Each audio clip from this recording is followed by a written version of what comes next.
At 7 o'clock, we're going to call the Finance Committee to order on May 1st, 2024. Mr. Clerk, would you please call the roll?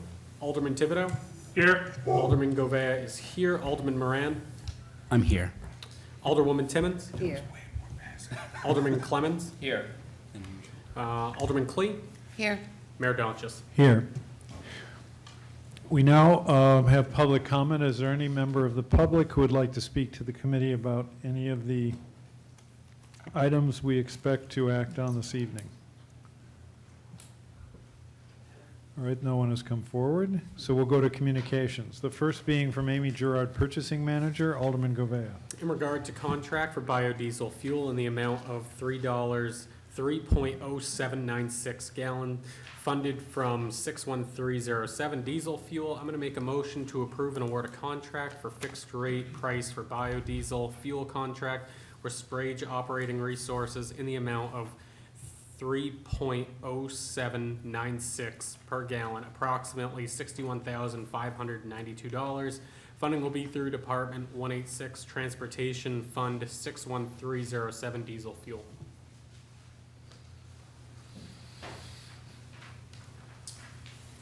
Good evening, Mr. Mayor, members of the committee, Matt Sullivan, Community Development Division Director. Thank you, Mr. Clerk, for the clear 3.0796 per gallon rate. This is a contract with Sprague for the biodiesel that's primarily used within the city's biodiesel transit fleet, which is a total of 7 vehicles currently. This is an update to an annual contract that we have, and in this case, we're going with Sprague, who were in fact the low bidder, and we actually have some experience with as well.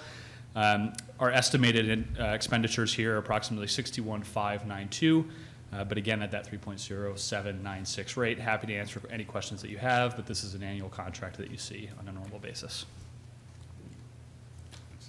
Alderman Moran. Thank you, Mr. Mayor. Ballpark, how much savings is this compared to typical gasoline? That's a good question. We don't really look at this in the context of savings within the budget, Alderman Moran. What we sort of ambition to do here is to provide as many cleaner burning pieces of equipment within the fleet. And so I can't speak to whether or not this would be a savings if this were unleaded fuel or even traditional diesel fuel. But what I can speak to is that there was a very deliberate effort made by the city to go with biodiesel as it's intended to be a cleaner burning fuel. And so there's a clear environmental benefit that perhaps can't be directly quantified, but is certainly understood. I can't speak to the savings that might exist based on our current diesel contract, unfortunately. I'm sorry for that. Just a quick follow-up. Yes, go ahead. That you might have read my mind. I was hoping whether you said it would have been great if you said a great savings, but if I was prepared if you said a horrible savings, it's so expensive. Sure. But you answered the question already that I was about to ask: is it that the positive impacts on the environment versus regular gasoline? That's absolutely correct, and I certainly don't want to suggest that there should be no financial consideration when choosing a fuel. But my understanding is that it's relatively close to the cost for both unleaded or diesel.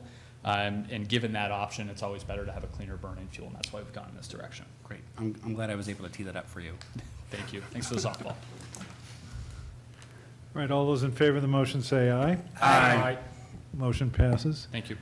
Next communication from Amy Gerard, Purchasing Manager. Alderman Govea. In regard to software maintenance, Mimecast in the amount of $51,562.51 funded from 54407 software maintenance / general fund. I'm going to make a motion to approve and place on file a 12-month renewal contract for the continued operations of Mimecast services for the city email filtering and archiving solutions with New Era technology in the amount of $51,562.51. Funding will be through Department 120 Technology Maintenance, Fund 54407 Software Maintenance / General Fund. Mr. Misevich. Thank you, Mayor Donchis. Nick Misevich, Chief Information Officer for the City of Nashua. As you see before you, this is our annual renewal for the 2 products that we use from Mimecast. One is our email filtering and spam blocking portion, and the other is the archiving piece that keeps a copy of all emails for historic purposes. At this time, I'll be happy to answer any questions. Alderman Thibodeau. The archiving is just for the emails, or is it for meeting minutes, that kind of, is it like?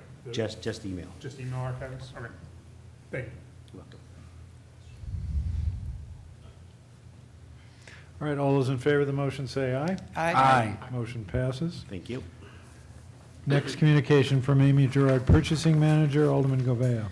In regard to purchase of 2 rapid rescue vehicles in the amount not to exceed $135,000, fund from 81500 vehicle/grant, I'm going to make a motion to approve and place on file the purchase of 2 Polaris Ranger XP 1000 North Star Premium Rapid Response Vehicles from Polaris Sales Incorporated in the amount not to exceed $135,000. Funding will be through Department 152 Fire Rescue, fund 81500 vehicle/grant. Mr. Hooley. Good evening, Mr. Mayor, members of the committee. Mark Cooley, Assistant Chief with National Fire Rescue. Before you tonight is a request to purchase 2 Ranger Crew XP 1000 rapid response vehicles for National Fire Rescue, not to exceed $135,000. The $135,000 is part of a $143,000 fully funded grant from the New Hampshire Department of Safety, Homeland Security, and Emergency Management Grant Program. Again, there is no local match for this project.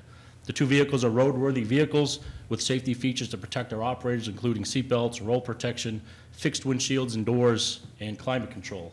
The back half of the vehicles is a utility body that has a small water tank, a 9.5 horsepower electric pump, the ability to flow a few hand lines in case you come across any fires with them, and the ability to transport a patient from a remote area to a waiting ambulance.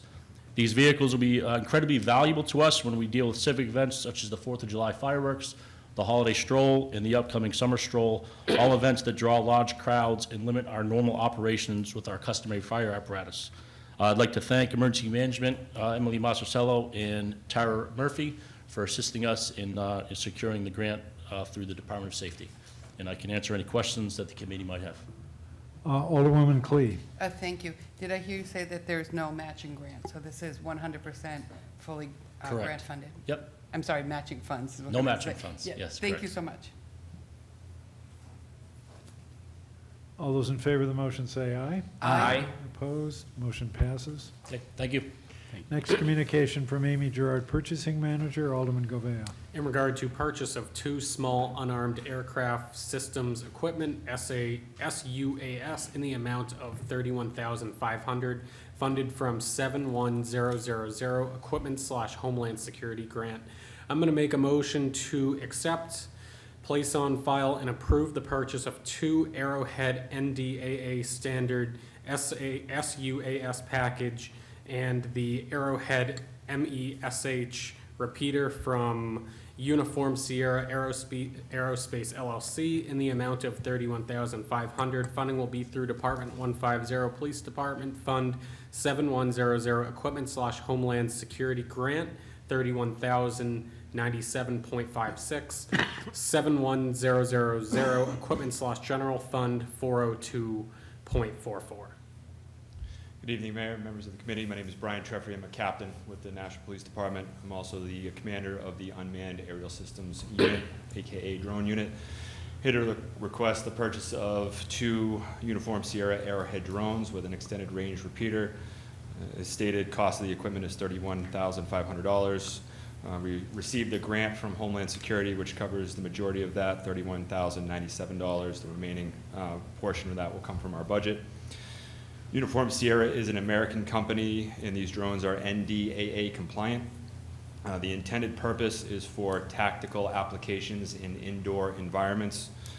The Arrowhead can be used outdoors, but was specifically designed for indoor applications. Some key features include superior lighting capabilities, crash recovery, digital media radio link, which is improved connectivity over current radio or RF models. No mandatory firmware updates. It has a extended flight time, and those are the primary features. The unit became operational in 2020. We are fully compliant with FAA regulations. Our initial equipment procurement was 6 consumer-grade drones, so time and technology changes over the last several years. Those drones are antiquated, and essentially, we still have them, we still use them, but we need a improvement in our technology. Another issue is our current inventory is all DGI. DGI is a Chinese-based company that's not NDAA compliant, so in the event there's a federal or state mandate that prohibits us from using them, essentially our inventory will be unable to fly. These particular drones, the Arrowheads, would replace the DJI Minis. The Minis have been better than nothing, but we've been using them outside their capabilities for some time. As far as the process for obtaining this grant, it was pretty straightforward. The Homeland Security had to review and approve our SOP, which they did. We have to remain compliant with federal privacy guidelines, which we have been since the formation of the unit. A couple items I had to specifically add to the SOP at their request was some more specificity concerning my audit of the unit activities, and change the review period from 4 years to 3 years. And then one thing that was specific is these drones can't be weaponized in any fashion. So any drones that we procure from federal funds, we can't weaponize. All right, Alderman Moran. Thank you. Could you just give me an example of a scenario in which one of these might be used, so I can get a picture? Yeah, so most common, SWAT team gets activated for a barricaded subject or a high-risk warrant. SWAT team goes to the house. We usually would surround and call out. Oftentimes we get compliance. The suspect comes out, and then before we send humans or dogs into the residence to do a final clear, we either use a robot or a drone. Robots are great, except they get hung up on clothing and other debris in people's apartments, and they don't go upstairs very well. So the drones are a very effective way of doing a pretty good clear of the residence, just to make sure there's no overt threats before we send police officers in for a final clear. Great. Now I can actually Go ahead. see that in my head. One follow-up, and it's just mostly for the conspiracy theorists out there. You're not going to be using this to peek into someone's yard and catch them in the act of something without a warrant, all that stuff. No, Which I no. would never accuse you guys of doing, by the way, but I know there's people out there. Yeah, so anytime we use one of our drones in that kind of scenario, it's either pursuant to a search warrant or exigent circumstances. We can use drones to see things that you could see from the sidewalk, but no, we can't fly drones on some of these property and look through the windows unless we have lawful means to do so. Thank you for that. Alderwoman Timmons. Oh, thank you, Mayor. I'm just curious to know, how much do they weigh? So they weigh less than 0.55 pounds, I believe. So they fit the definition of a small unmanned aircraft.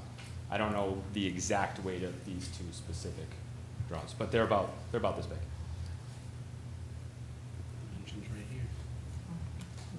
Anyone else? All those in favor of the motion say aye. Aye. Opposed? Motion passes. Thank you very much. Thank you. Next communication from Amy Gerard, Purchasing Manager. Alderman Govea. In regard to contract for water quality testing in an amount not to exceed $300,000, funded from 55699 other contracted services / general fund, I'm going to make a motion to approve a 3-year contract with ChemServe Environmental Analysis of Milford, New Hampshire, for water quality testing services at Nashville landfill sites for the Solid Waste Department, in the amount not to exceed $300,000. Funding will be through Department 168 Solid Waste, Fund 55699, other contracted services / general fund. Now, is Mr. LaFleur here by any chance? Yes, sir. Jeff LaFleur, Okay. Superintendent Solid Waste. Oh, okay, I didn't see you. Okay, great. Go ahead. Yeah, this is for our groundwater monitoring testing. It's for our permit. It's permit driven through DES. So check out any contaminants that could be in our groundwater and the surrounding area. All right, any questions? All those in favor of the motion say aye. Aye. Motion passes. Next communication from Amy Gerard, Purchasing Manager, Alderman Govea. In regard to contract for universal waste recycling in the amount not to exceed $225,000, funded from 55699, other contracted services / general fund, I'm I'm going to make a motion to approve a 3-year contract between the City of Nashua and North Coast Services LLC of Concord, New Hampshire for the processing and disposal of universal waste in the amount not to exceed $225,000. That's $75,000 per year. Funding will be through Department 168 Solid Waste Fund 55699 Other Contracted Services / General Fund. Mr. LaFleur? Yes, sir. Jeff LaFleur, Superintendent of Solid Waste. This is our contract for televisions, any kind of electronics, fluorescent bulbs, that type of materials that get shipped out from the landfill.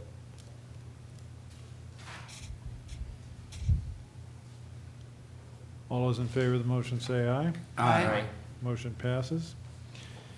Next communication from Amy Gerard, Purchasing Manager, Alderman Govea.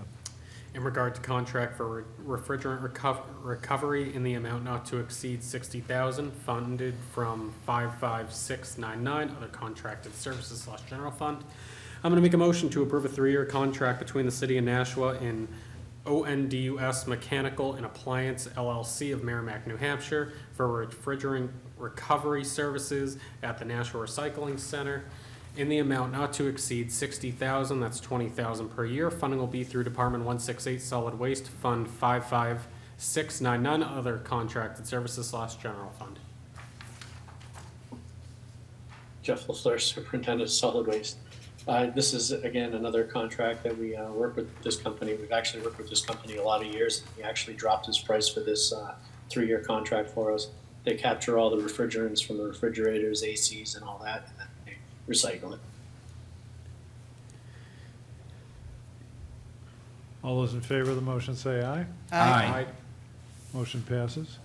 Next communication from Amy Gerard, Purchasing Manager, Alderman Govea. In regard to recycling revenue, scrap metal, I'm going to make a motion to approve a 3-year contract between the City of Nashua and Winfield Alloy Incorporated of Atkinson, New Hampshire for the recycling of scrap metal at the Four Hills landfill, pending approval of the FY25 operating budget. Revenue generated is $360,000. That's $120,000 a year. Funding will be through Department 168 Solid Waste Fund 44289 Sale of Recyclables. Mr. LaFleur? Jeff LaFleur, Superintendent of Solid Waste. Yes, this is from all the metal that gets dropped off at the landfill and the stuff we collect curbside. We have a company that comes in, takes it away, and pays us for that. That's why there's a revenue.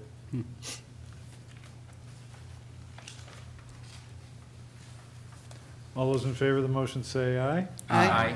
Motion passes. Next communication from Amy Gerard, Purchasing Manager, Alderman Govea.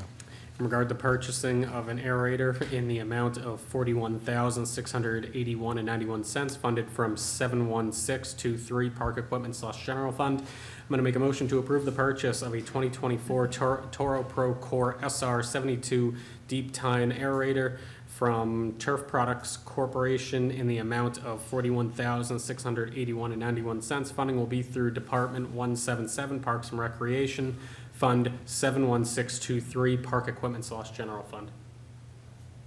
So is Mr. Conant Good here? evening. Yes. Good evening, everyone. Yes, this is Superintendent Brian Conant. This is a scheduled replacement of a 2000 Vertidrain. We use this attachment to alleviate soil compaction on the athletic fields. And I'd be happy to answer any questions if there are any. All those in favor of the motion say aye. Aye. Motion passes.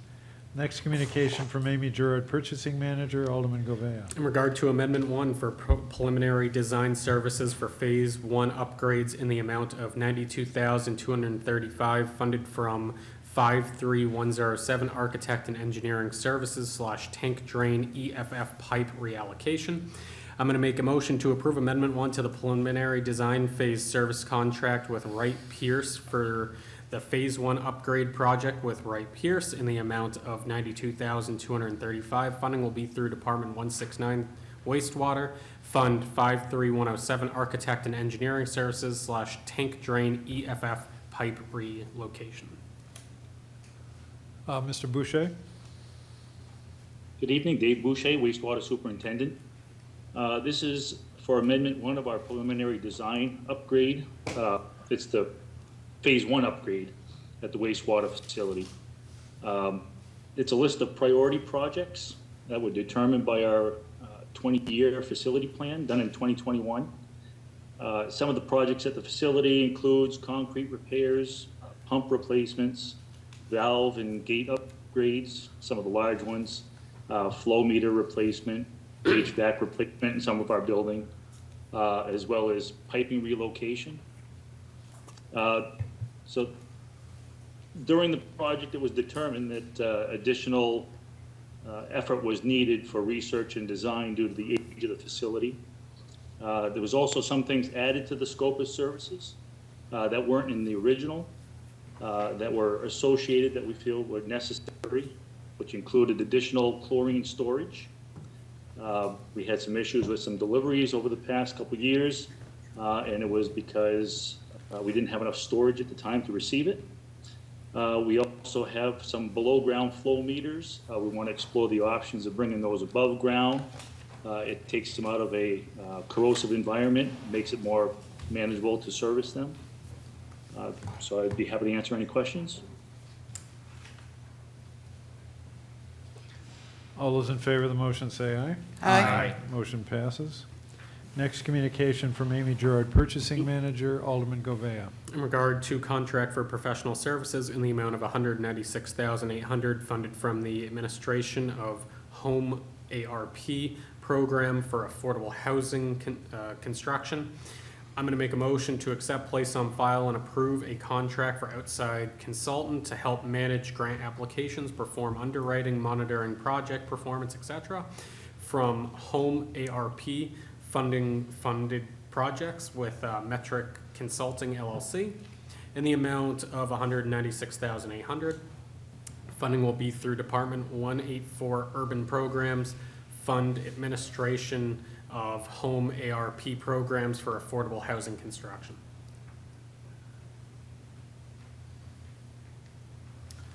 Thank you, Mr. Mayor, committee members, Matt Sullivan, Community Development Director. This is a contract with Metric Consulting LLC, a firm that specializes in technical assistance and grant support services for a variety of different governmental entities. In particular, this contract is intended to assist the City of Nashua and the Urban Programs Department in administering and implementing $1.6 approximately million of funding that was received in home ARP monies in response to the COVID-19 pandemic. Those funds were received back in 2021, and ultimately the Board of Aldermen approved a plan for implementation of the program in 2023. And really there are 5 categories of implementation, one being administration and planning, which this falls into, nonprofit capacity building, which will be external to the city, development of affordable rental housing, which will be about $1.1 million of the allocation, tenant-based rental assistance, and support services generally for those needing affordable housing. Metric Consulting specifically will play the role of assisting us with rolling out this program over the next calendar year, as our aim is to hit the ground running and move quickly in implementing these dollars. The reason that we're bringing in a consultant to do this is this was an unanticipated and frankly unfamiliar funding source to the Urban Programs Department. This was a very unusual allocation, and we need resources to administer it. I'll also just add that in addition to being substantially larger than our annual home allocation, there are very unique programmatic and reporting requirements associated with these monies as they are part of the American Rescue Plan. And so we need some technical expertise to ensure that we're complying and we are in a situation where we end up having to pay back grant monies. So their job is to keep us on the straight and narrow and ensure that we're doing all of that, and of course work to get these monies out and implemented in the community. I'm happy to answer any questions that the committee has, but would just caution you that we don't yet know how we're going to use the money. I knew Alderman Moran might have some questions about that. Part of this process will be working to actually solicit proposals and identify funding opportunities into which we'd like to put these monies. At this point, we really only have these broad buckets, not an identified use of the monies, just if you were thinking of asking that question. Alderman Thibodeau. So this is to approve this company that is going to administer the funds, Correct. not anything to do with the funds themselves. So we've already accepted said funds. This is the company that's going to. Great question. it's yes to both questions in a way. So we have accepted the monies, the $1.6 million. Within that 1.6, we put away funds specifically to bring in a technical expert to assist us. So we are going to be paying this firm with the monies that we've accepted, but beyond this firm, how we actually use the money in the community or what entities the money goes to, that's the part that hasn't been determined. In fact, this tonight is the first allocation of these monies to any specific purpose. Follow. Yes, of course. So this is, money was all part of the COVID response? Yes. And just quickly, Alderman Thibodeau, these monies are specifically home investment partnership monies, meaning that they are intended to support the development and retention and creation of affordable housing. So they're limited in that way. They can be used for services and capacity building for nonprofits that have that as their mission. But these funds are much more limited in what they can be used for housing specific. Alderman Moran. More of a statement, but I do think it's very important to have technical assistance in regarding grant measures and metrics, especially when it's not something that's so familiar. And remind everybody about the ESSER funds at the school department. So I think this is a wise decision going forward to make sure that we don't violate the program grant requirements and we don't lose money down the road. Appreciate that. Alderwoman Cleage. Thank you, Mr. Mayor. This is just to help us develop the program. They're not going to be monitoring the monies and, for lack of a better term, keeping the spreadsheet as to where the monies are going, or will they? So if I may respond to that, they will be monitoring the funds. They will not be making the decisions as to where the monies go, but they will very much be, in addition to our own finance team and our existing staff, they're very much going to be doing some of that tracking and monitoring work, but they're not going to be doing anything with the decision making other than helping us through the process of doing that decision making. May I? Yes. Then I want to echo Alderman Moran's words. I'm glad to see that we're using an outside source that's going to help monitor this. And I'm also glad that they're not the ones making the decision, that it still happens within, but that we will know and we will make sure that we're in compliance. Correct. Thank you. Alderman Clemens. Thank you. So in the memo that we received, it outlined what the Board of Aldermen had approved for this, and one of the last bullet point is administration and planning, and it's $242,792. Is this money that we're allocating part of that? Yes, or it is that in addition to? Yes, it is, Alderman Clemens. It's included within that 242,792. The balance of that will actually be to fund the city staff, if you will, that are working with the consultant to administer the program. But this was anticipated in that line item. Okay, thank you. All right, all those in favor of the motion say aye. Aye. Opposed? Nay? Motion passes. Thank you. Next item from Doria Brown, Energy Manager regarding natural gas supply rate is a informational item, and without objection, we'll accept that and place it on file. But Mr. Sullivan is here to answer any questions, if anyone has any. I was simply going to say, Mr. Mayor, if I may, that based on some rough math, and Doria's been texting me, nervous I'm going to say the wrong thing, we estimate based on 2023 usage that this reduction from 8.150 decatherm down to 7.6 represents about a $70,000 savings across the city based on that reduction in natural gas rates. So that's about all I can share, but I did just want to note that for the record. All right, thank you. Unfinished business and table in committee, we have none. New business resolutions, we have referred from the Board of Aldermen, R24053. Alderman Govea. Authorizing the City of Nashua to enter in a master development agreement with Blaylock Holdings LLC. I'm going to make a motion to recommend final passage. All right, and we have a presentation for you involving several people, but Mr. Cummings is going to initiate the discussion. Yes, thank you, Mayor, and through you to the committee. My name is Tim Cummings. I'm the Director of Administrative Services, and I rise this evening to ask for your favorable consideration of R24053 and want to provide my recommendation to this piece of legislation. Tonight has been a long time coming. We have been working on this specific document for over a year, and more specifically, this project has been in progress for more than 5 years.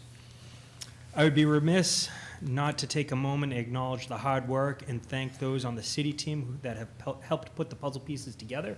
That'd be Celia Leonard, Matt Sullivan, Dan Hudson, Lisa Foto, and Amy DeRoche.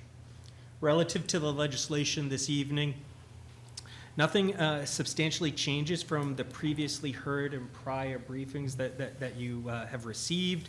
This legislation should be looked at as an umbrella document providing an overarching structure and is not to be looked at as an omnibus piece of legislation, and it is anticipated and expected that there will be follow-on pieces of legislation coming before you as necessary.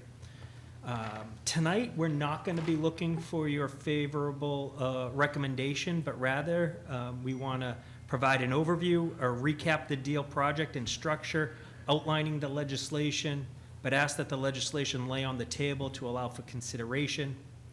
But with all that being said, I'd like to hand it off to Lloyd Geisinger of Thorndike Development, who will be doing the project in partnership with Bernie Plant, and specifically through Blaylock Holdings, and tonight he'll provide more details and specifics on the legislation before you. Thank you, Mr. Mayor. Thank you, Tim, and I echo his thanks to everyone, city staff, as well as everyone in this room. It has been a very long road, and people tend to forget that we're really, at this point, trying to get to the starting line. Not the finish line, but you have to take those moments along the way.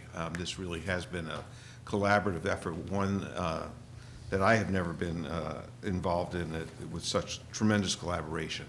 As Tim mentioned here this evening, my partner Bernie Plant, Blaylock Holdings, who was actually over at a neighborhood meeting, briefing neighborhood folks, giving them an update. We didn't know whether he would make it or not tonight, so you just got me for the presentation where we normally share duties on this. Also here are Council Brad Westgate, and from my office, our project manager, Michael Depp. We have included a number of new slides that you haven't seen before, as well as a summary of things that you have seen, recognizing that there very well may be people at home that haven't seen any of this before. So we'll try and move through this, and of course, then hopefully answer any questions you might have. As Tim mentioned, the focus this evening is on the Master Development Agreement, which is the core document that will provide the blueprint that we will all work under as this project moves forward. So what I would like to do is start by just giving a little overview. I think everyone knows at this point where the property is, off of Veterans Memorial Parkway, adjacent to the Nashua River and the Mine Falls Park across the street. It is in 2019, Bernie, before he brought Thorndike on board, successfully put two pieces of land, Fimble Door parcel and the Mohawk parcel shown here, under purchase and sale agreement, and that started the process formally in terms of being able to think about how the development and the cleanup remediation of this property might work. And through Bernie's very hard work, he succeeded in getting what's called a settlement agreement with the EPA, and initially the EPA agreed in a landmark decision to provide a $6 million grant to help with the cleanup. That grant has since been increased to $9.1 million and possibly even $9.5. So that has been ongoing. And the last piece of the puzzle to make this project work was the portion that's referred to as the right-of-way parcel up against Veterans Memorial Parkway. There was a request for proposals put out by the city. Blaylock responded to that and was the successful bidder. And I'll get into a little bit later exactly how that process and the purchase price for that worked. So having assembled these 3 parcels of land, as well as a very small piece of land that we're purchasing from the Tamposi family, that's shown at the top of the slide, referred to as the .667 acre parcel, which is helpful for grading. We had assembled a parcel overall that's just over 40 acres of land. So with that as an introduction, I'd like to go through the environmental cleanup a little bit, talk about the redevelopment plan, and then focus on the master development agreement itself, walking you through what we believe are the key elements in that plan. And these key elements have been reviewed by city staff as well. And then at the end, a very quick discussion about the project timeline. This all started with the Mohawk Tannery that operated for many, many years, but was shut down in 1984. And the tannery, as everyone in this room, I believe, knows, had the short-sightedness of taking the sludge from its manufacturing processing plants and depositing it on-site in a series of lagoons. 2 of those lagoons, as you can see on this air photo, are immediately adjacent to the Nashua River and sit currently within the 100-year floodplain, meaning that if there was a 100-year event, which we seem to be happening a lot more frequently every 100 years, theoretically, I emphasize theoretically, there could be environmental concerns with the lagoons. The cleanup, as we'll get into in a moment, will provide a concrete encasement wall around those lagoons and raise the elevation so that it's protected to the 500-year flood rather than the 100-year flood. And furthermore, put a cap, a seal, on top of the concrete encasement so that even in the incredibly unlikely event that there was a 500-year event, it would still be encapsulated and not be going anywhere. There are other deposits of the contaminated soils located throughout the site.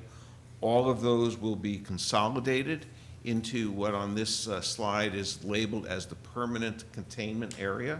This is the area that will receive the concrete encasement wall that will surround it, and then the entire area will be capped. Once that is done, as we are, I think, all familiar in many, many landfill situations, that land becomes available for recreation purposes.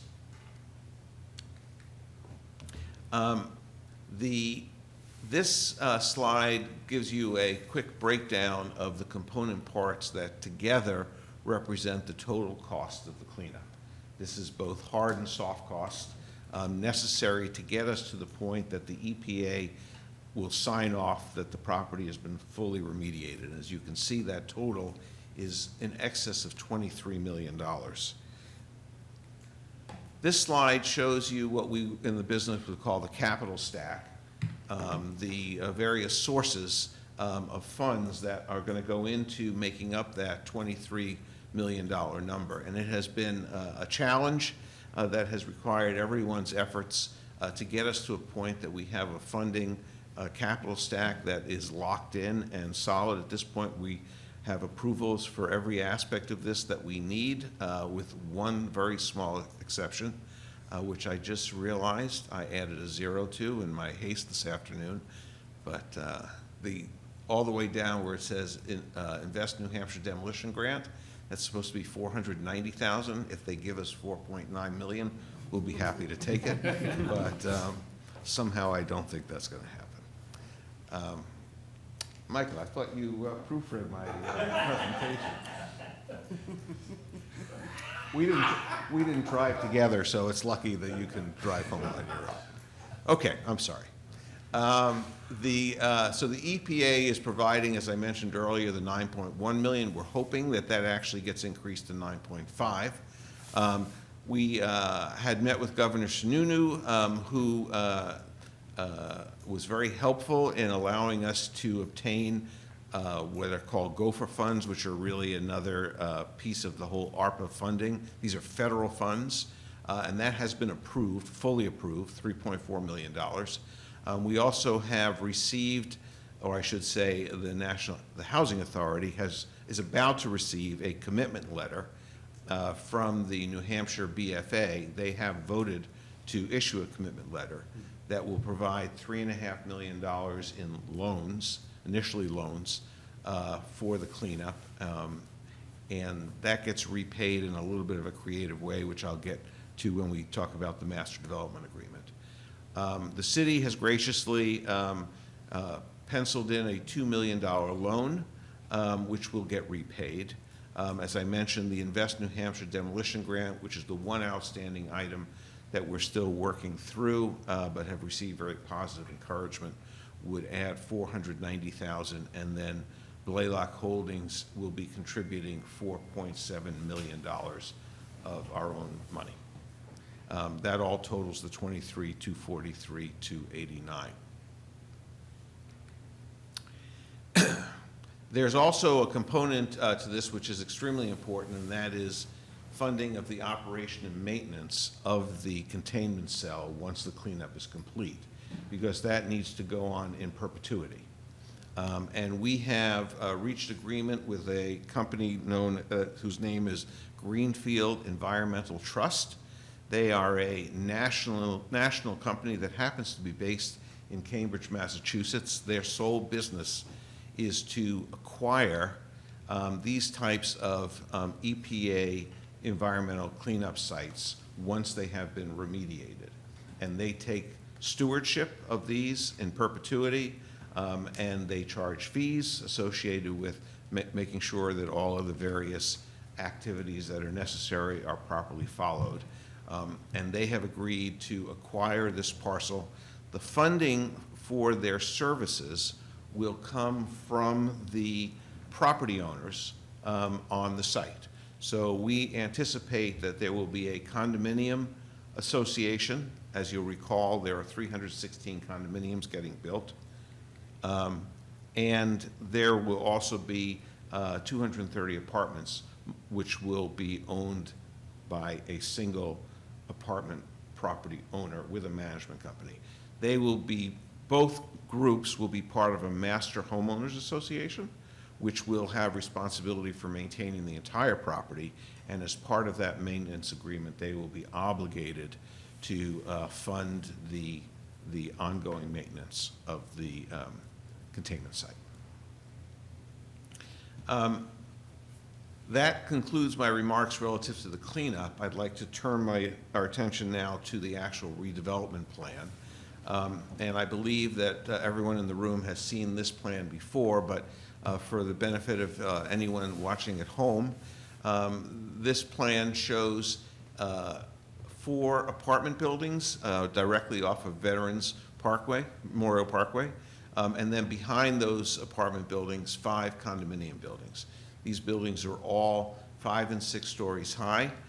There are also a series of recreation amenities that I'll get into in a moment.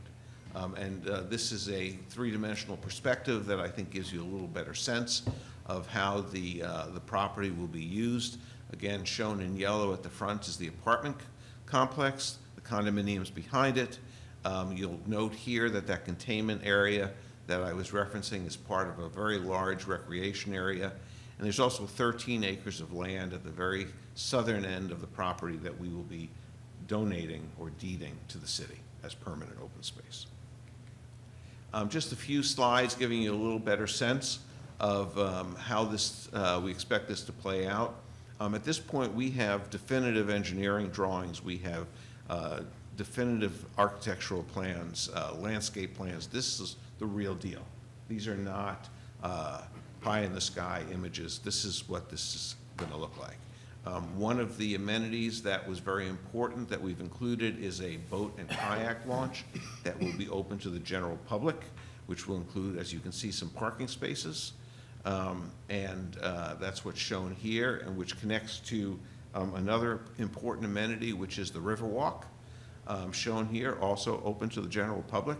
Above the Riverwalk, you can see this, the edge of the containment wall that I was referring to that raises the elevation of the area to that 500-year event. And you can see the relationship of that field to the water. This is accurately drawn. And I think we've all been talking about, and I have a couple more slides, of the pedestrian bridge that is part of the program to connect not only this property, but the whole section of Nashua over to the Mine Falls Park, and just a view looking back from the ball fields at Mine Falls across to the development. It has been an important consideration from day one that this will be integrated into the Nashua neighborhoods in general. This is not remotely intended to be a closed neighborhood, and as such, there are connections being made, very direct connections, pedestrian connections, that will allow the neighborhoods to the east, as well as from across Veterans Memorial Parkway, to access the property, get down to the Riverwalk, and through that onto the pedestrian bridge and across to Mine Falls Park. So a very, very important element here. Just an image of how we expect at ground level.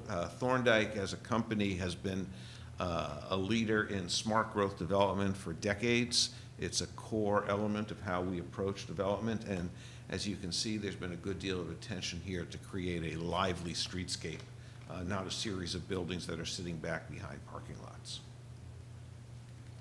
Just a couple more images to show you how we expect this to look, and I remind you that, again, these buildings have been designed, so this is how we expect everything to come out. Turning now to the commitment to inclusionary housing. That was a very important part. There's really two components to this. The first is that within the apartment community of 230, there will be 38 affordable housing units built. With respect to the condominiums, there will be a in lieu cash donation of $2,368,000 that will go to, I believe, to the National Housing Authority, correct? Trust fund. Trust fund, the trust fund, excuse me. At this point, I would like to turn to a summary of key points in the Master Development Agreement. And again, this is a 40-page document.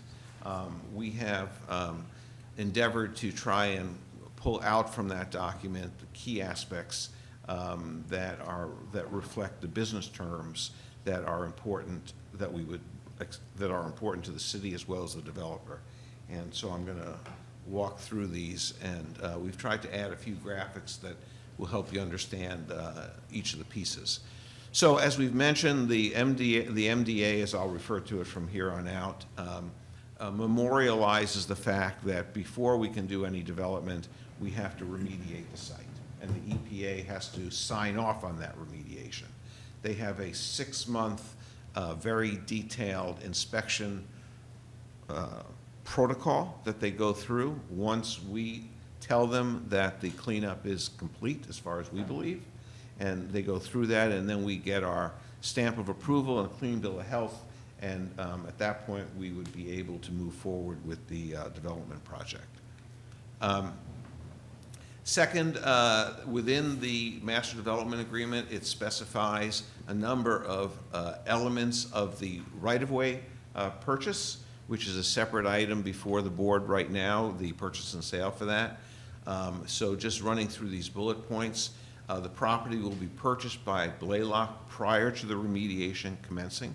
So when we close on the other 2 parcels, we expect to close with the city to acquire that land. The purchase price is $990,000. This was all done in cooperation with New Hampshire DOT, which was designated by the federal government as their proxy in these issues. And New Hampshire DOT has a rigorous appraisal process that anyone who is involved in land in which the federal government helped to fund the work, which was the case with the Veterans Memorial Parkway, of course. So they laid out the criteria. They went through their appraisal department. They picked an independent appraiser who did an appraisal of the property and ultimately determined that the value of the property as is today is $990,000. When we were selected through the RFP process, which happened prior to the appraisal, we agreed that we would pay the price that the appraisal determined was the value of the land. So that's the history behind how that came to be. The purchase price, unfortunately, doesn't stick with the city. It passes through your hands very, very quickly and goes back to the Federal Highway Administration. There is, as you may be aware, existing asbestos on the parcel, which was legally placed in a quasi landfill when the parkway was built. As part of this whole program, we will be relocating that asbestos to the containment cell, which will make it a happier home for the asbestos. There's been a good deal of discussion to make sure that when we're done, the existing highway drainage, which is going to have to get reworked, still works.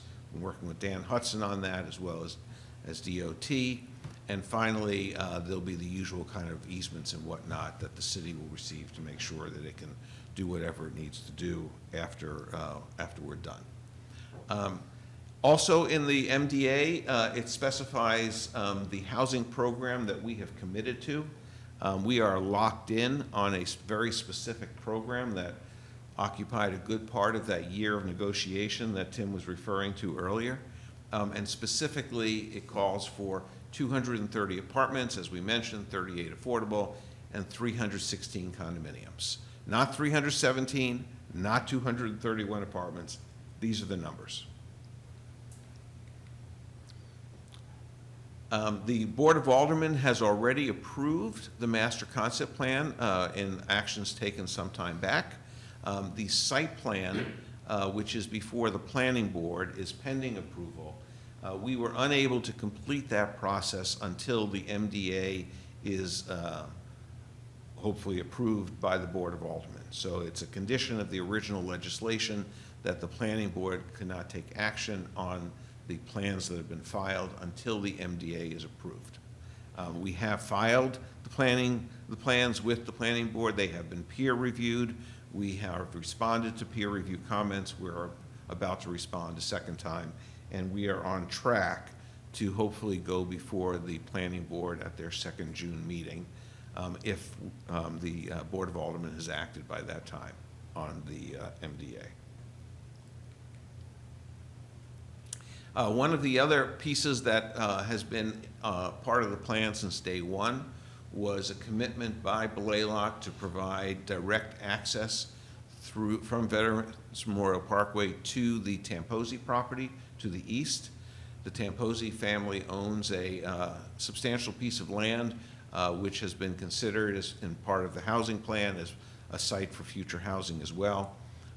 As part of the original plans for the highway, there was only one stoplight contemplated, which would be provided for this site, and so it was important that that stoplight provide access not only to Blaylock's development, but the Tamposi property as well. It's a commitment and spelled out in detail in the MDA that that work that's shown with that blue line has to be done before the first occupancy permit on the very first building is issued.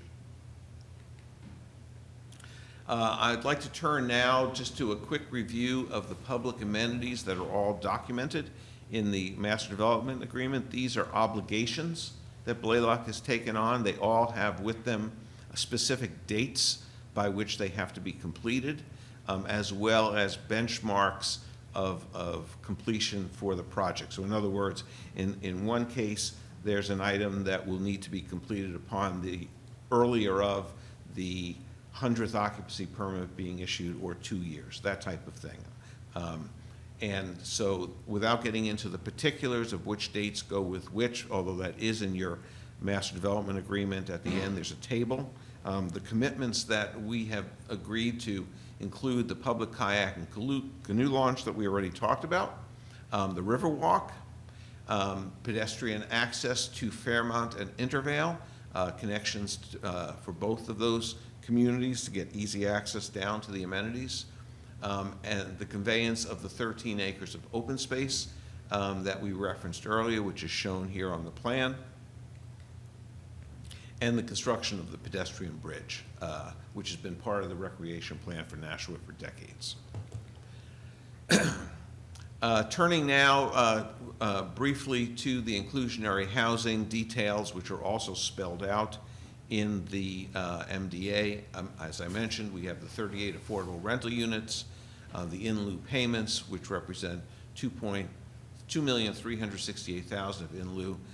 There is also a section of the MDA that provides that in the event that Blaylock winds up selling the condominium development rights to another developer, which is not our plan right now, but certainly something that is possible, and we were to make what might be called a windfall profit, that the city would share in that windfall profit. So there is a formula in the MDA that could substantially increase that $2.3 million, depending on what the sale price for that condominium land could be.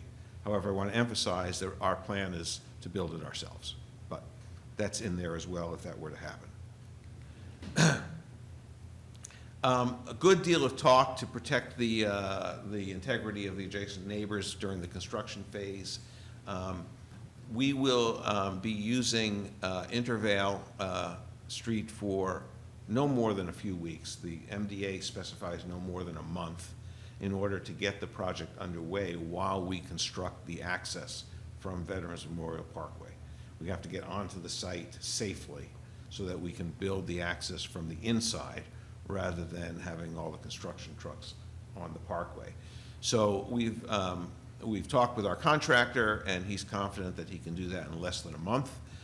So the MDA specifies that all access will come from Veterans Memorial Parkway except during the first month of remediation. And even then, there is a restriction on the size of the trucks that can come down Intervale during certain hours and so on and so forth. There's also a very detailed description in the MDA of hours of operation for the entire life of the project. And the site is broken down into several zones. The zone that's closest to the neighborhood is much more restrictive in the hours of operation for any outside work. The zone that is farther away, we have a little more flexibility. Although none of it is as flexible as I wanted it. But we worked it out. Right, Tim? This was a tough one. All roads and public amenities are to be maintained by the developer in perpetuity. So once the developer is done, those obligations will pass to the master association that I just described to you a moment ago, with the single exception of long-term maintenance and repair of the pedestrian bridge. So we have agreed to snow removal and ice removal, in other words, regular maintenance of the bridge, but painting it or dealing with the repairs, this is a public bridge that we didn't feel comfortable taking on that liability and responsibility.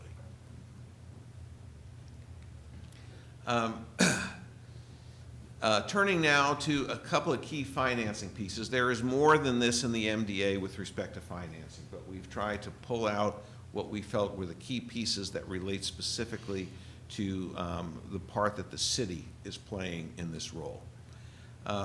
We've talked about the $2 million city loan. Those funds will be applied against that $23 million budget as part of the capital stack necessary to do the remediation.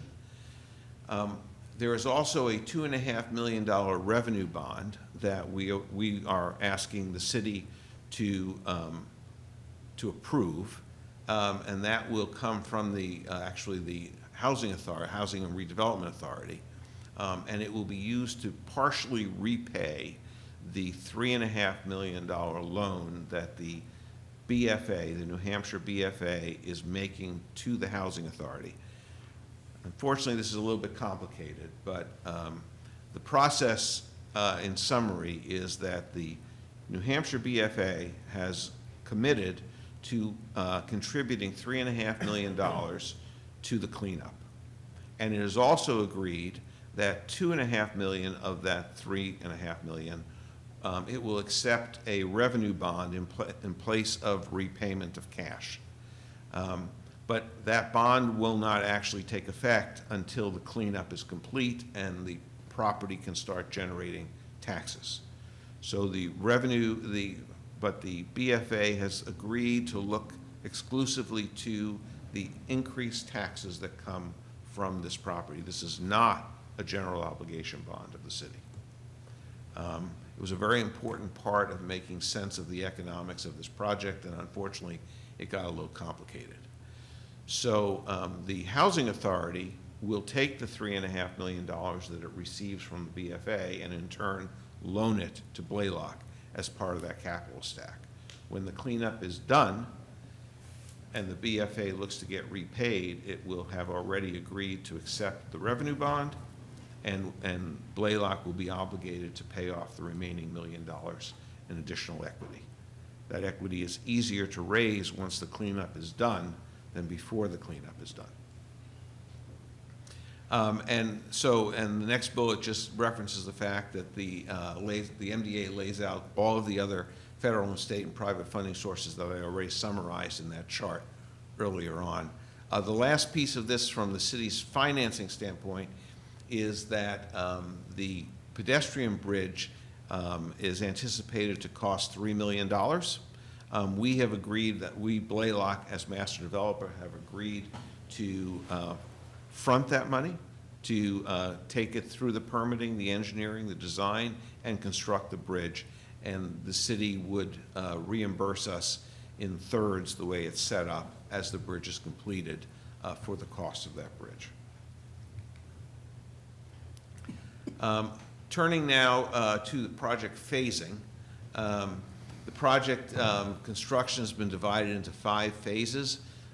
Changes to the phasing plan would require approval of a planning board. The phasing of the buildings is a little bit tricky to project this far in advance, but I think this will give you a good sense of how we see things unfolding.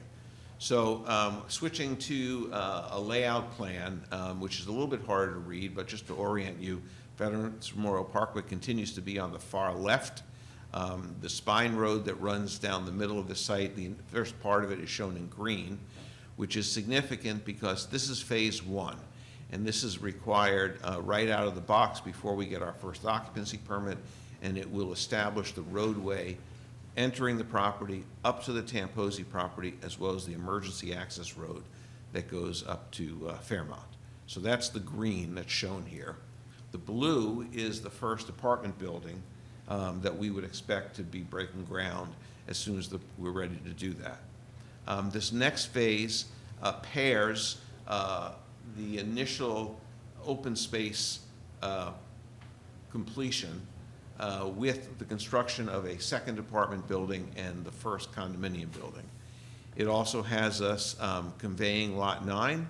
There's still a little bit of discussion on the timing of that, but we would be, as you can see in green, committed in this phase 2 to building and completing the kayak and boat launch, the parking area, and the recreation areas that are adjacent to the condominiums.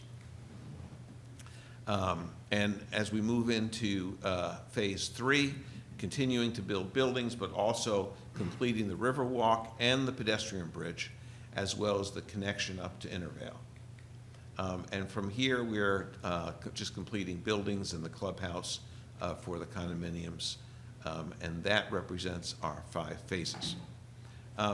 Lastly, in wrapping this up, part of the MDA, which has been discussed with the board previously and will be coming to the board separately, is a request for abatement of back taxes.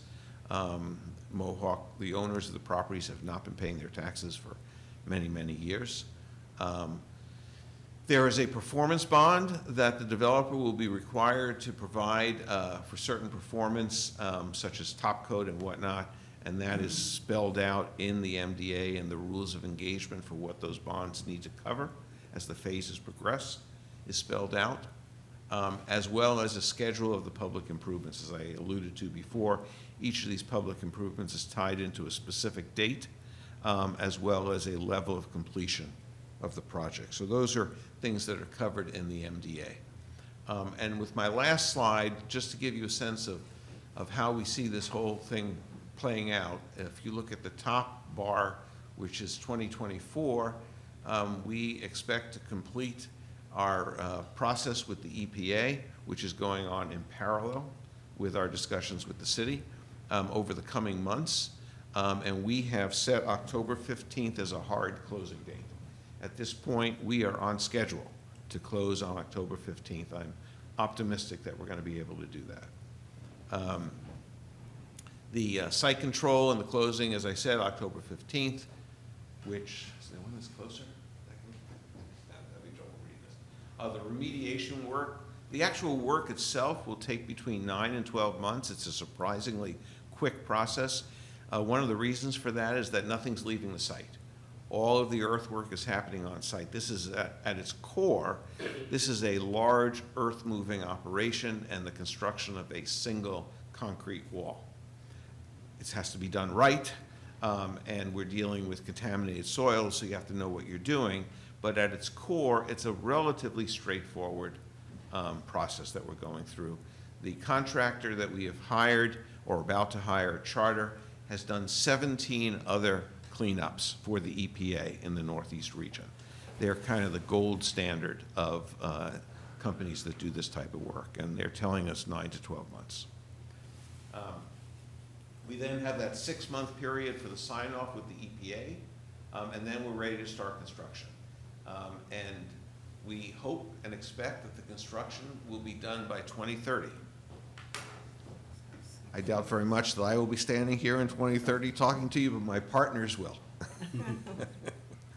And I think that concludes our remarks.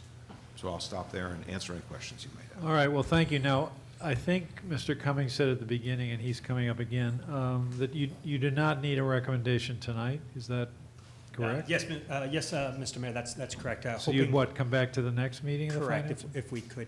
And Mr. Mayor, if I could, I just want to clarify for the record and make sure it's clear.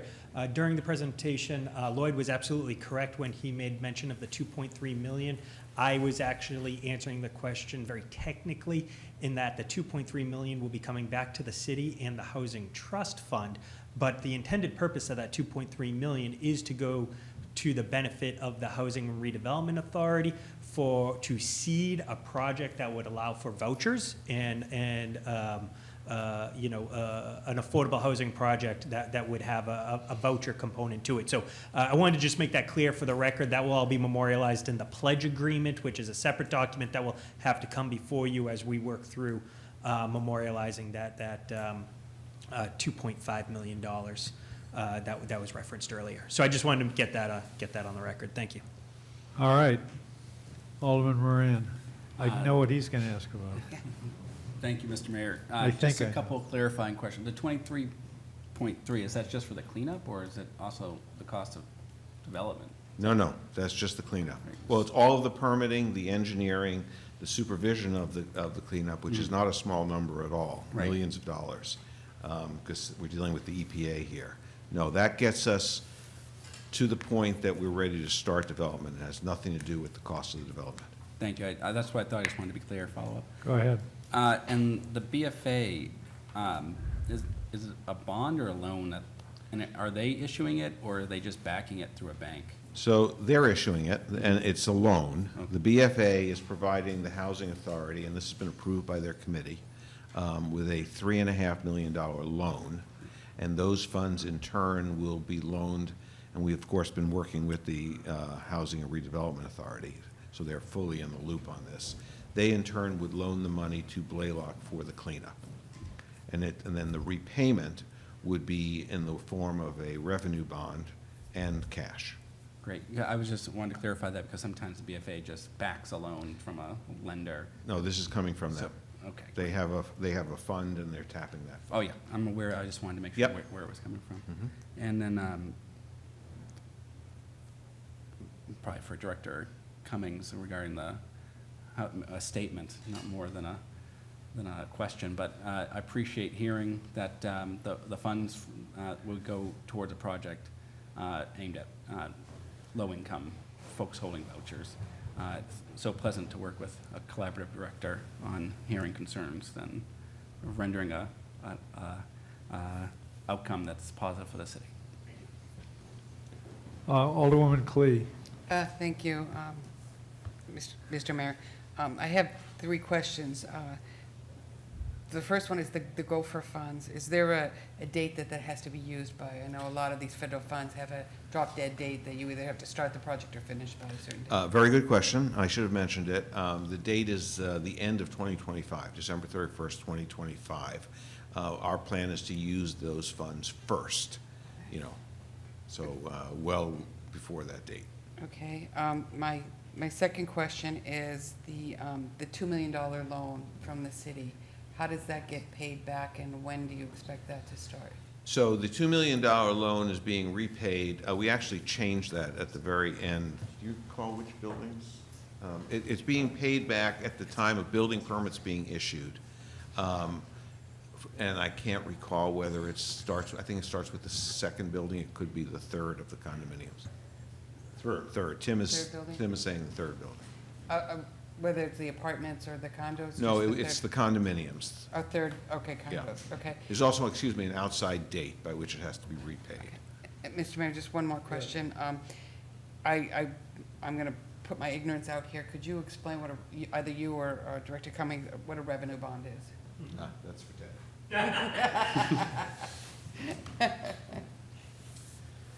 Thank you, Mr. Mayor, if I may. Yes, go ahead. So this was actually a big issue when we were structuring this project very early on, and I'm probably one of the reasons why this project is so complicated, and that was because I was very concerned about the city issuing a general obligation bond. And what I thought would be a better approach is taking what is thought of as a revenue bond type of approach, because it limits the city's exposure. If there was, for whatever reason, this project wasn't to move forward, if you issue a general obligation bond, then all of the taxpayers of Nashua would be committed to repaying, in this instance, the $2.5 million. By the way we structured this, it is now going to be isolated and segregated to just the tax dollars as generated by this project itself. And that was the idea or the concept, and why our revenue bond approach was ultimately used as a tool, and this is all spelled out in various RSAs, and if you know about them, you can utilize them. I will say this one that we're utilizing probably hasn't been used since the 1960s, but I was aware of this, and I thought it was something that would be very, very beneficial for the community. But you need to do it through the Redevelopment Authority, which is how the Nashua Housing and Redevelopment Authority got brought into the equation. Now, one other point, you didn't ask this specifically, but it's probably worth noting. Again, if there was a default, or if this project wasn't to move forward, how would that $2.5 million be recouped if that tax money never came about and there wasn't the general obligation bond? Again, working with a public-private entity like New Hampshire Business Finance Authority, a quasi-entity set up by the state of New Hampshire to do projects like this. They're a very community-focused lender. They will work with us to ensure that the land, if they were to, because they will have first position on it, would be sold in a way to ensure that the 2.5 was also repaid. So that was done, so they would be satisfied it wouldn't come back onto the city anyway. So, and we've had appraisals done on it, and when the land as cleaned, which, by the way, if this was to be cleaned and there was a default by the developer, the EPA would step in to do the cleaning. We would have something that could be sold, and basically how the deal is structured. Mr. Mayor, I Yes, have two go more ahead. questions, if you don't mind. Keeping with that one, and that would probably be for you, Director Cummings, is this going to be a TIF, or is it going to be treated separately? Because you keep talking about the tax dollars from that area, so. So when you use the word TIF, you are thinking in your mind RSA 162K. Okay. I would ask you to stay away from that, because that is not the tool that we are going to be utilizing. However, the concept of using the future tax dollars based off of the increment that is generated from the project, which is what is conceived in 162K, is the same type of concept that is off the top of my head, I'm going to say it's RSA 204, 205, RSA 205. But again, RSA 205 was actually came about as a precursor to 162K. So there's nuanced differences. I would not want this body or anyone else to be referring to this as a TIF, because there will not be the same TIF obligations that you hear of because of RSA 162K. And I just have one more question, and that would Yes. probably be for Lloyd. For lack of a better term, the waste, you're not moving that. You're just putting like a secant wall around that correctly, It's staying in place. I know there was talking about moving the thimble door over to there. Is that still happening? All of any asbestos so there is what we call sludge, the Mohawk Tannery waste on the Thimble Door property as well, because when they ran out of room on their own property, they cut a deal with Thimble Door. All of that bad stuff is going to get consolidated into this single containment. There will be some very, very limited asbestos, which is deep down, which will be left and marked as a activity use restriction pursuant to DES and whatnot. But all of the stuff that came from Mohawk, as well as most of the asbestos, will go into that containment cell. Thank you. Alderman Govea. Thank you, Mr. Mayor. Question through you to Director Cummings, if we can. Yeah, of course. So I guess the question I have now is, you asked us the table. What's the rationale behind that? Like, I've reviewed the document, we got the presentation, reviewed it today.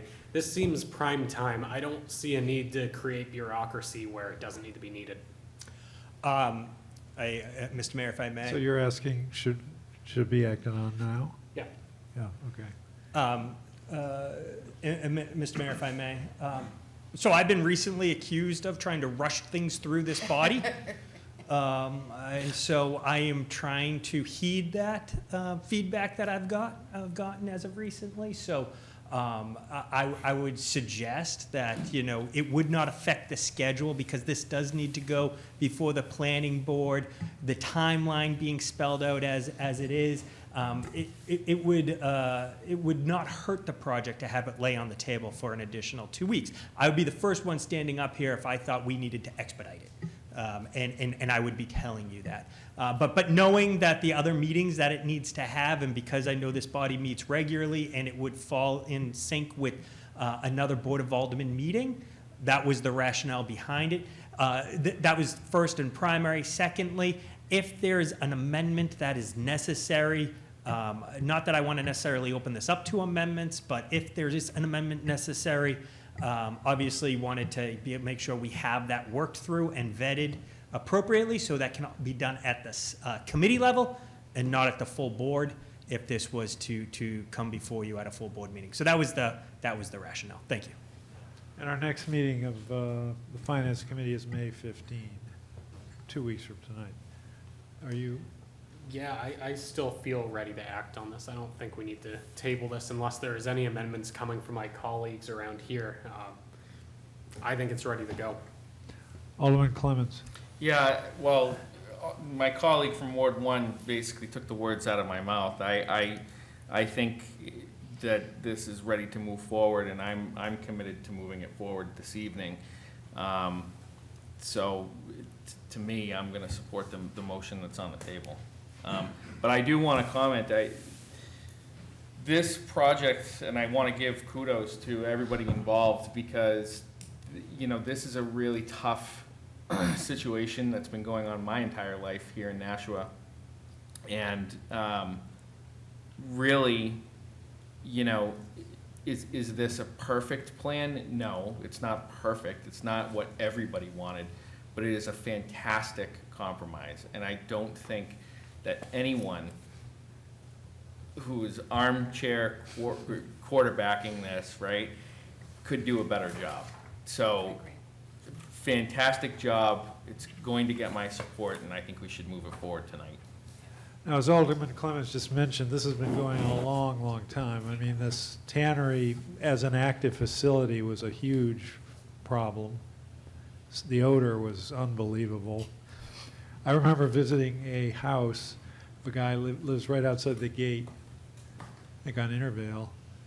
And he and his, he had enclosed his garage into like an outdoor porch or whatever, so it was screened. But he had like fly paper there hanging from the ceiling. It's just covered with flies. And what he would say is they'd come to the gate with raw hides, uncured hides, park the truck right outside the guy's house, and the flies would be just all over the place. I mean, it was a huge nuisance. Anyway, so it went out of existence. No one could have imagined eventually that we would have realized something like this. So I want to thank everyone involved, Blaylock, Bernie, Plant, Tim, Matt, Celia, and everybody who worked on the project. Alderman Moran. Thank you. I think I just have one more question, but Alderman Clemens and Alderman Govea kind of summed up my feelings. It was a very well-done project and very creative means to finding the revenue needed to do the cleanup, using multiple different sources from the APA all the way down to state and local resources. It's very well designed, and I'm a proponent of low-income housing, but you can't really get there when it comes to cleanups like this. The cost is just is not there. You got to be realistic, which I'm a change maker, but I'm realistic. One question I did have is actually Director Cummings or Director Sullivan. Just in general, the estimated property taxes, will that cover the maintenance of the city services that are going into the area? Is it going to, and I only bring this up because I recently read a new research article about city planning in regards to building, and then the maintenance falls apart after a certain period of time. Mm-hmm. Where would that projection lead us? So if I may, Mr. Mayor, so excellent question, and that's one of the great things of working with Lloyd and his team. They embrace smart growth principles. It's something that I know Director Sullivan and I and the mayor very strongly believe in. All those differing principles are captured in this type of project. It's within the inner core. So some of the concerns that you're raising now, we shouldn't see those happen because we're following that type of guidance. Great. One more statement. I was definitely directed in past comments about Director Sullivan rushing things through.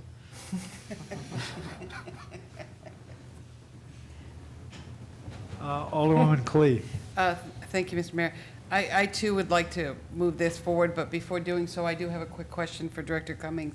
Are you anticipating is there any kind of talks that are going on? Are you anticipating any kind of amendment? Because if not, I don't see a reason for us to have to bring everybody back in a couple of weeks. If I may, Mr. Mayor. Go ahead. I am not aware of an amendment at this time. Okay. The negotiations have been Right. thorough and endless, really. I know. On and on. I think it's been going on since I've been an alderman here, so I think we should move it forward. You, No, I was just here if there weren't any questions. all right. Alderman Thibodeau. I do have one question about the different phases. Yes. So when the different phases are completed, will they be able to be functional and operating, people will be living in them while the other phases are going? Absolutely. Okay. Yes. Yes. Yes. Anyone else? All right, so the pending motion is to recommend final passage. Any other discussion on that motion? All those in favor of the motion say aye. Aye. Opposed? Motion passes, and the resolution R 24053 is recommended for final passage. And Thank you very much, Mr. Mayor. Thank you, members. thank you for coming in. All right, next, no new businesses, ordinances, we don't have anything. Record of expenditures. Alderman Govea. Thank you, Mr. Mayor. I move that the Finance Committee has compiled a city charter and ordinances pertaining to the record of expenditures for the period of April 12, 2024 to April 25, 2024. Any discussion? And they're here for those for signature. All those in favor of the motion say aye. Aye. Opposed, motion passes. General discussion, are there any items of general discussion? Public comment, any member of the public? There is no one here, but I'll ask anyway. Any member of the public wish to pop up and make any public comment? No? Okay. Remarks by Alderman.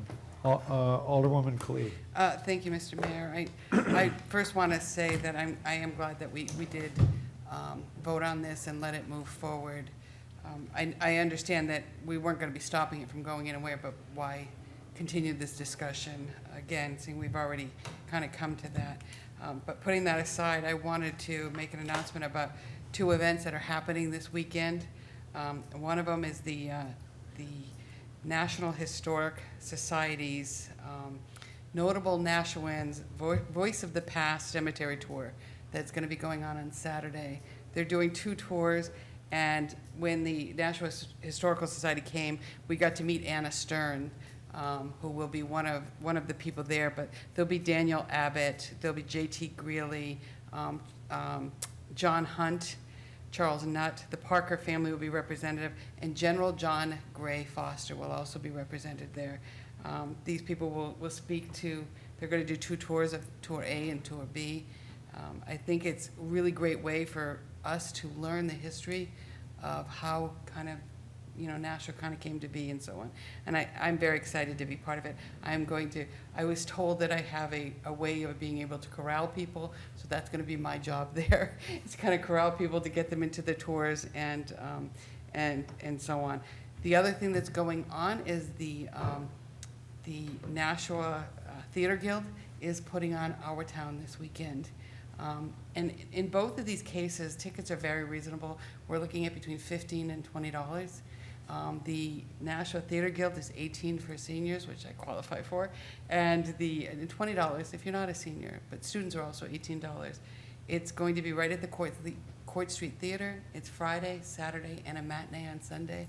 I just think it's a great thing to do, and Our Town is one of my favorites. What time are the cemetery tours? The cemetery tour, the first one starts at 1 o'clock, and the second one is at 3 o'clock. They're going to have what they call Tour A and B going on simultaneously at both times. So if you want to do Tour A, where you see half of these people, and then do Tour B, where you see the other half, you can do one at 1 o'clock and one at 3 o'clock. So it's the only thing they do say is wear comfortable shoes. They have sold, I think, already like 172 tickets. So it's going to be a really good, and you will get to speak to all of these people. Many of the people are just volunteers, so I think it's Charlie Hall will be one of the people speaking as representative of one of his family members. So there'll be people there that actually are related to these people. So I just think it's such an exciting, if it rains on Saturday, it will be held on Sunday. So please stop by. And then they have these great t-shirts you can buy too for $20. I've already got mine. So I hope to see you there. Any other remarks? Alderman Moran. Thank you, Mr. Mayor. Tomorrow night at the Sheraton is the 21st annual Taste of the Towns and Benefit Auction for the Nashua Center. I'm sure everyone has their tickets already. They are still available. Oh, are you going? Oh, great. See? I have a date if Lisa can't find a babysitter. And Nashua's very own Latha Manjapudi is going to be recognized as their Citizen of the Year, I believe, or the Honoree of the Year. So if everyone's interested, please come on down and give her just desserts. Connect the two. Great. All right, thanks. Alderman Thibodeau. Yes, I just wanted to speak, because I'll probably get calls tomorrow for voting no on that. My concern is with the ARPA funds. In general, that moment in time has passed, and in my opinion, that money should be returned to the federal government.